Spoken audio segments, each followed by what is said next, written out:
back to the channel today. Took a little bit off for the past few holidays and a couple other reasons, but we're back working on the G35. Today we're going to take our Dremel and cut a hole for the intercooler piping to run to the throttle body and the intake, and then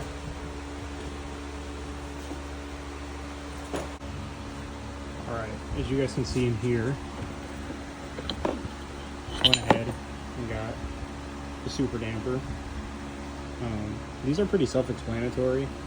As you guys can see right here, there's a little indent, and then the inside of it, where is it at? Also has an indent. You just gotta get those right next to each other on the holes, and they'll line up perfect.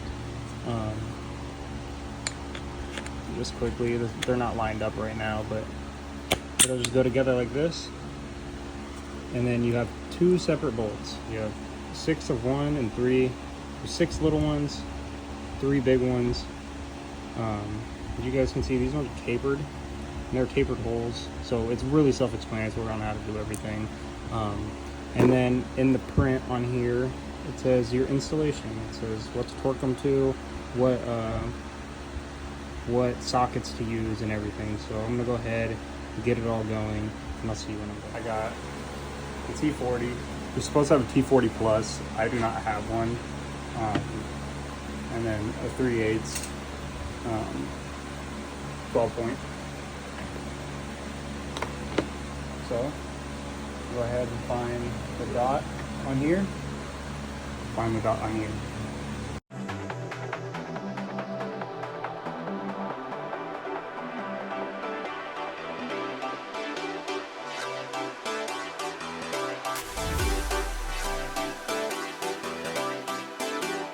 And then I got the street application, so I have to get this belt right here. That'll work for it.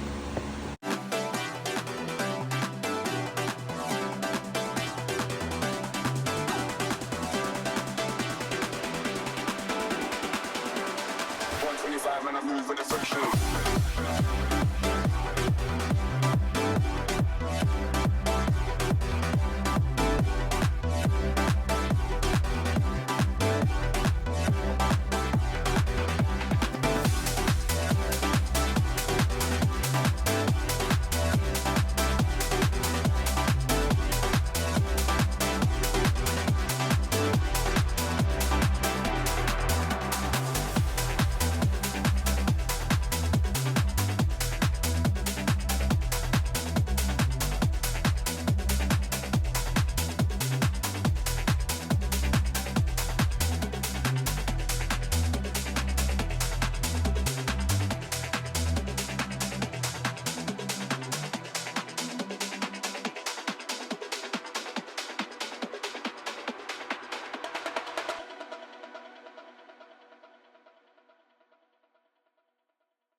And I move with the friction.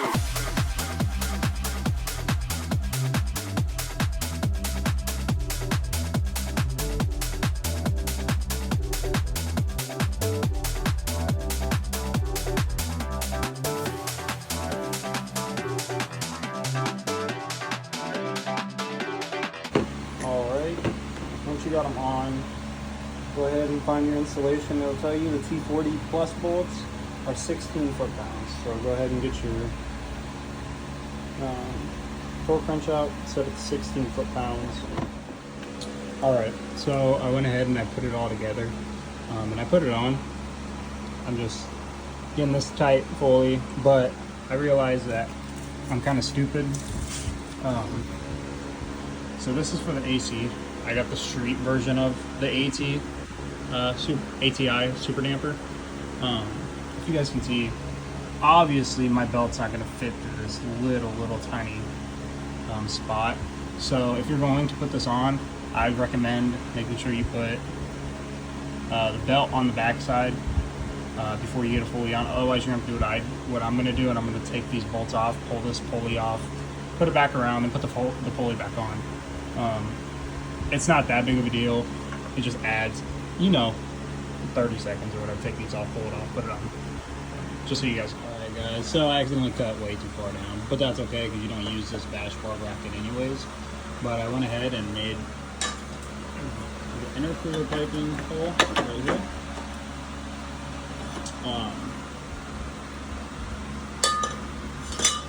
But now I gotta bend the AC lines out of the way carefully so I can get the piping straight through. So I'm gonna go ahead and do that. Alright everyone, so I got all back on, got bottom piping on. I'm still fighting the piping that goes through here. I'm honestly not really sure. It's obviously supposed to sit right here. This is how it's supposed to sit. Just barely out of the throttle body. Come down through here, come into here. Now I don't know if I need a different coupler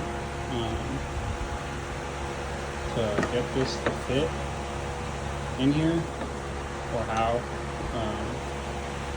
But I'm gonna have to go look some stuff up before I continue to mess with it because I don't want to break anything. I don't want to do anything wrong. So I'm going to say this is going to be probably the end of the video, unless somehow I figure out how to get this through this hole and into this piping.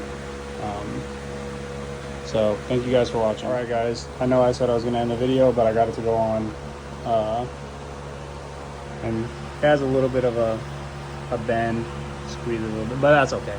It goes through, connects right there, goes straight up, and this will obviously just go down. I'm gonna have to cut my Z1 boot, probably 3 inches off of it to fit on there because I'm hitting these bottom pieces. And then the turbo kit will pretty much be fully on. It'll just have the turbo, exhaust, and the intake that sits on the turbo way down there. But other than that, thank you for watching.